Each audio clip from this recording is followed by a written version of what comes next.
Hello everyone, welcome back to my channel. आज के इस वीडियो में हम लोग आईडी और क्लास एट्रीब्यूट क्या होता है, उसके क्या इंपॉर्टेंस है, किस तरह से ऐड किया जाता है, वो सारी चीज़ें समझने वाले हैं। तो बिना टाइम को वेस्ट करते हुए हम लोग जल्दी से वीडियो को स्टार्ट करते हैं। तो सबसे पहले हम लोग समझते हैं आईडी एट्रीब्यूट क्या होता है। तो उसके लिए हम लोग आते हैं अपने VS कोड पे एंड उससे पहले हम लोगों को अपना फोल्डर क्रिएट करना पड़ेगा, फाइल्स बनाने पड़ेंगे। यहाँ पे मैं अपने फोल्डर में आ चुकी हूँ और यहाँ पे अभी मैं अपना फाइल क्रिएट करूँगी। तो आज का जो ये फाइल है इसमें हम लोग नेम देंगे वीडियो 9। 9th वीडियो है ये HTML ट्यूटोरियल का और हमारे फ्रंट एंड डेवलपमेंट कोर्स का। ये वीडियो 9 वाला फोल्डर मैंने ओपन किया, राइट क्लिक करके ओपन विथ कोड पे क्लिक किया, तो मेरा VS कोड ओपन हो जाएगा। अब यहाँ पे जल्दी से फाइल बनाते हैं। यहाँ पे फाइल देते हैं index.html। index.html बन गया। शिफ्ट के साथ 1 प्रेस करने पे क्या होगा, HTML का स्टार्टर कोड हमें लिख के मिल जाएगा। अभी यहाँ पे टाइटल ऐड कर लेते हैं, ID and classes in HTML। तो आईडी और क्लास एट्रीब्यूट होता क्या है, का इंपॉर्टेंस क्या होता है, क्यों हमें यूज करना होता है, ये सारी चीजें मैं आज के इस वीडियो में आप लोगों को बताने वाली हूँ। यहाँ पे बॉडी टैग में आते हैं और सपोज यहाँ पे एक H2 टैग लेते हैं, इसके अंदर लिखते हैं अबाउट अस। ठीक है। अब एट्रीब्यूट तो आपको पता है, ये मैंने आपको बता दिया है। एट्रीब्यूट हमेशा टैग के अंदर ऐड किया जाता है और ओपनिंग टैग के अंदर ऐड किया जाता है।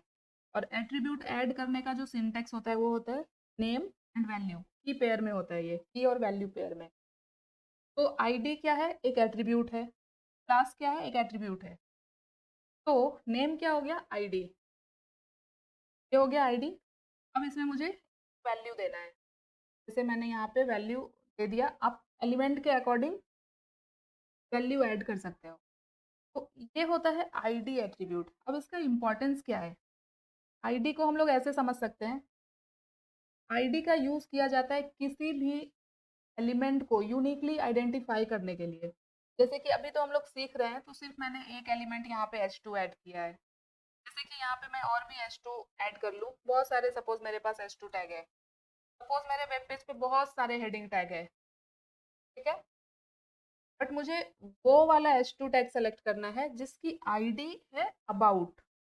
जैसे कि एक स्कूल में एक क्लास होता है, उस क्लास के अंदर बहुत सारे स्टूडेंट होते हैं और सारे स्टूडेंट, अगर हमें किसी स्टूडेंट को आइडेंटिफाई करना है तो हम लोग रोल नंबर के थ्रू आइडेंटिफाई करते हैं, क्योंकि किसी का रोल नंबर सेम नहीं हो सकता है। एक स्टूडेंट का एक यूनिक रोल नंबर होता है। वैसे ही HTML के अंदर बहुत सारे एलिमेंट होते हैं, जिसे आप लोग स्टूडेंट समझ लो। तो अब किसी एक एलिमेंट को यूनिकली आइडेंटिफाई करने के लिए हम लोग आईडी का यूज करते हैं। मतलब कि सेम आईडी हम दूसरे एलिमेंट को नहीं दे सकते। जैसे कि यहाँ पे बहुत सारे H2 है, अभी यही आईडी मैं यहाँ पे इस वाले H2 के अंदर नहीं डाल सकती हूँ, क्योंकि रोल नंबर एक ही होता है। वैसे ही आईडी भी एक ही होता है। HTML के अंदर आईडी यूनिक होती है, हम मल्टीपल एलिमेंट को सेम आईडी नहीं दे सकते। पूरे वेबसाइट में, पूरे HTML डॉक्यूमेंट में एक आईडी एक ही एलिमेंट के लिए यूज होगा। ये तो हो गया इसका डेफिनेशन। अब ये आईडी हम लोग लगाते क्यों हैं, तो इस आईडी को लगाने का रीजन होता है, इस आईडी के थ्रू हम लोग इसे स्टाइल कर सकते हैं। यहाँ पे मैं प्रीव्यू ओपन कर लेती हूँ। फिर यहाँ पे मुझे कुछ ना कुछ ऐड करना पड़ेगा टेक्स्ट, ताकि आपको दिखे स्क्रीन पे। कॉन्टैक्ट, इतना ही ऐड करते हैं, तो हटा देते हैं। अब मैंने यहाँ पे आईडी लगाया है, तो मैं चाहती हूँ कि ये जो फर्स्ट वाला H2 है उसमें मुझे कुछ अलग स्टाइल ऐड करना है। तो आईडी के थ्रू हम लोग CSS अप्लाई कर सकते हैं किसी भी एलिमेंट पे। तो यहाँ पे CSS अप्लाई करने के लिए स्टाइल टैग ऐड करते हैं, ये हम लोग CSS में पढ़ेंगे, अभी आप इस पे ध्यान मत देना। तो इस CSS लगाने के लिए, आईडी के थ्रू CSS लगाने के लिए कुछ इस तरह का सिंबल होता है वो, और आईडी में वैल्यू जो मैंने दिया है अबाउट, वो लिखना है हमें कर्ली ब्रेसेस। और सपोज यहाँ पे मुझे इसका कलर रेड करना है, तो देखो फर्स्ट वाली जो हेडिंग है इसका कलर रेड हो गया। तो आईडी के थ्रू हम लोग किसी एलिमेंट को स्टाइल कर सकते हैं CSS के अंदर। आईडी के थ्रू हम लोग किसी एलिमेंट को जावा स्क्रिप्ट के अंदर एक्सेस कर सकते हैं। और आईडी के थ्रू हम लोग पेजेस को लिंक कर सकते हैं आपस में। ठीक है, तो ये मैं पूरा आपको इसका डिस्क्रिप्शन दे दूंगी, आप लोग पढ़ लेना, बट ये आप लोगों को समझ में आ गया होगा कि आईडी क्या होता है। ये सेम आईडी अबाउट हम किसी भी एलिमेंट में ऐड नहीं कर सकते। ऐसा नहीं है कि सिर्फ हेडिंग, अगर मैंने पैराग्राफ भी लिया है यहाँ पे तो भी हम यहाँ पे सेम आईडी नहीं ऐड कर सकते। यहाँ पे मैं अबाउट नहीं लिख सकती। अगर मैं यहाँ पे एक पैराग्राफ ऐड कर दूँ, ये अप्लाई तो हो जाएगी प्रॉपर्टी, बट हमें ये अलाउड नहीं है करना, ये हम नहीं कर सकते। एक आईडी हम एक ही एलिमेंट को दे सकते हैं। सीएसएस में हो सकता है इस पे सीएसएस काम कर जाए, बट अगर हम जावा स्क्रिप्ट के अंदर इस एलिमेंट को एक्सेस कर रहे हैं आईडी के थ्रू, वहाँ पे जावा स्क्रिप्ट के अंदर अगर हमने आईडी डाली अबाउट, तो क्या करेगा वो H2 को भी सेलेक्ट करेगा, पैराग्राफ को भी सेलेक्ट करेगा, तो सिर्फ प्रॉब्लम क्रिएट हो जाएंगे। ठीक है, आईडी हमेशा एक आईडी पूरे वेबसाइट में एक ही एलिमेंट को मिलती है। ये हो गया आईडी।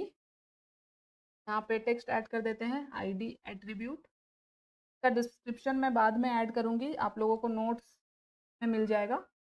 अभी यहाँ पे हम लोग देखते हैं क्लास एट्रीब्यूट क्या होता है। क्लास एट्रीब्यूट, तो क्लास के नाम से ही आपको क्लियर हो रहा होगा, मल्टीपल एलिमेंट को अगर हमें ग्रुप करना है तो हम लोग क्लास एट्रीब्यूट के थ्रू ग्रुप कर सकते हैं। जैसे कि अगेन क्लास और स्टूडेंट का एग्जांपल आप देखो, जैसे यहाँ पे भी मैं पैराग्राफ ले लेती हूँ। यहाँ पे ऐड करते हैं एक पैराग्राफ छोटा सा, जैसे कि बहुत सारे स्टूडेंट को हमने एक क्लास के अंदर ऐड कर दिया, सबकी आईडी अलग है बट क्लास सेम ही है। तो यहाँ पे जैसे मैं और भी पैराग्राफ ऐड करूँ, जैसे फिर से एक पैराग्राफ ऐड किया, यहाँ पे मैं ऐड करती हूँ RM5 के बाद फिर से मैं एक हेडिंग ऐड करती हूँ, यहाँ पे लिख देती हूँ हेलो। मैंने पैराग्राफ भी ऐड किया, हेडिंग भी ऐड किया। अब मैं चाहती हूँ कि दोनों पैराग्राफ पे और इस हेडिंग पे एक ही सीएसएस अप्लाई हो। मुझे तीनों में एक ही चेंजेस करने हैं, तीनों का कलर मुझे सेम कर देना है। तो हम लोग इसे एक क्लास के अंदर ग्रुप कर सकते हैं ताकि हमें अलग अलग स्टाइल ना करना पड़े, तो उसके लिए क्लास एट्रीब्यूट का यूज़ किया जाता है। जैसे यहाँ पे मैंने क्लास दे दिया उस ब्लू। ठीक है, अब इसी क्लास को मैं इस एलिमेंट को भी दे सकती हूँ। एक ही क्लास में मल्टीपल स्टूडेंट रख सकते हैं ना हम लोग, वैसे ही यहाँ पे भी HTML के अंदर भी होता है। ये सारे अलग अलग स्टूडेंट है, जैसे ये P अलग है, एक ही नाम का दो स्टूडेंट हो सकता है, तो ये P सेम एलिमेंट है। यहाँ पे मैंने क्लास लगा दिया, सेम क्लास लगा दिया, यहाँ पे भी मैंने सेम क्लास लगा दिया। क्या हो रहा है, डुप्लीकेट हो रहा है क्या? ओके, पूरा डुप्लीकेट हो रहा है, मुझे सिर्फ क्लास को कॉपी करना है। यहाँ पे हेडिंग के अंदर भी मैंने सेम क्लास लगा दिया। पैराग्राफ इतना डिलीट करते हैं, दो ही पैराग्राफ रखते हैं। और भी कुछ यहाँ पे जैसे एंकर टैग लिया मैंने, एंकर के अंदर भी सेम क्लास लगा दिया ब्लू। अब अगर मुझे का इम्पोर्टेंस क्या होता है, सीएसएस में हम लोग क्लास के थ्रू एलिमेंट को सेलेक्ट कर सकते हैं। तो यहाँ पे सीएसएस जो लिखा है मैंने, क्लास के थ्रू सेलेक्ट कुछ इस तरह से किया जाता है। जो मैंने क्लास दिया है ब्लू, वो ऐड किया मैंने, और यहाँ पे कलर में मैं कर देती हूँ ब्लू। तो देखो मैंने एक ही सीएसएस लिखा, एक ही क्लास पे मैंने ये लगाया, बट इस पैराग्राफ का भी कलर चेंज हो गया, हेडिंग का भी कलर ब्लू हो गया, और यहाँ पे मैंने एंकर टैग के अंदर कुछ लिखा ही नहीं था, क्लास। देखो ये जो क्लास लिख के आया ये भी ब्लू हो गया। ये होता है क्लास एट्रीब्यूट।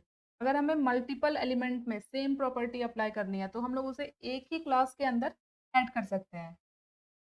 अगर यहाँ पे मैं यही क्लास उठा के ये वाली जो हेडिंग है यहाँ पे ऐड कर दूँ, यहाँ पे ऐड कर दूँ, तो देखना थर्ड वाली हेडिंग, ये थर्ड वाली हेडिंग का कलर ब्लू हो गया। इसके इस क्लास को अब मैं कहीं भी यूज़ करूँ, सेम प्रॉपर्टी वहाँ पे अप्लाई होगी जो मैंने सीएसएस के अंदर ऐड किया है। ये होता है क्लास एट्रीब्यूट, और इसका बेस्ट एग्जांपल मैंने आपको क्लास और स्टूडेंट वाला दिया है।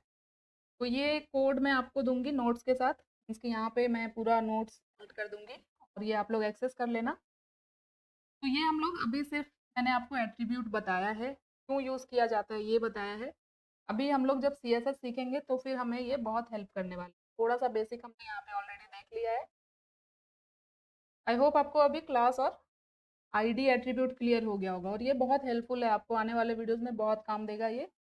इसलिए जब हम लोग CSS सीखेंगे, जावास्क्रिप्ट सीखेंगे, उस टाइम पे ये आपको काफ़ी ज़्यादा हेल्पफुल रहेगा और काफ़ी अच्छे से फिर आपको क्लियर भी हो जाएगा जब आप और ज़्यादा यूज़ करोगे। अभी के लिए आप इतना समझ गए वो काफ़ी है। आई होप कि आपको वीडियो अच्छी लगी होगी। वीडियो पसंद आई तो लाइक कर लेना, ऐसे और लोगों तक शेयर करो, और अभी तक चैनल को सब्सक्राइब नहीं किया तो प्लीज़ चैनल को सब्सक्राइब कर लेना। मिलते हैं नेक्स्ट वीडियो में, तब तक के लिए thank you so much guys for watching this video. Bye bye.